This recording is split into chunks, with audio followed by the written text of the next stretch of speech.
बहुत समय पहले की बात है। एक छोटे से गांव में एक लड़का आदम रहता था। आदम का सपना था कि वह बड़ा आदमी बनेगा और अपने परिवार की सुख शांति का कारण बनेगा। वह गरीब था, लेकिन उसमें एक अद्वितीय सोच थी। वह मन में बसाए गए सपनों को पूरा करने के लिए तैयार था। आदम के पास बहुत सी मुश्किलें थीं, लेकिन उसने कभी हार नहीं मानी। उसने अपने लक्ष्य की ओर बढ़ते हुए अपने जीवन को संघर्ष से भरा हुआ देखा। आदम की पहली कड़ी शिक्षा का समय था। वह बड़ी मेहनत करता था, लेकिन उसके पास पूर्ण सुविधाएं नहीं थीं।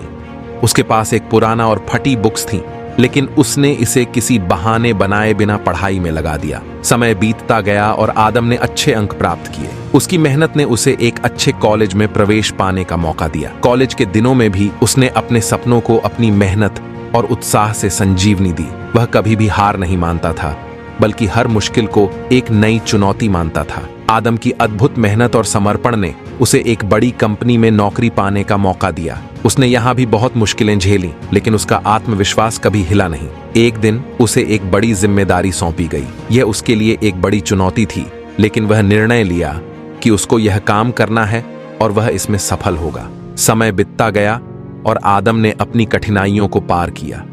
उसने अपनी निर्धारित मुद्दों पर काम किया और उसका कार्य पर्याप्त मात्रा में फल देने लगा। अचानक एक दिन आदम को उसकी मेहनत का परिणाम मिला। उसकी कंपनी ने उसे पुरस्कृत किया और उसे एक बड़े पद पर नियुक्त किया।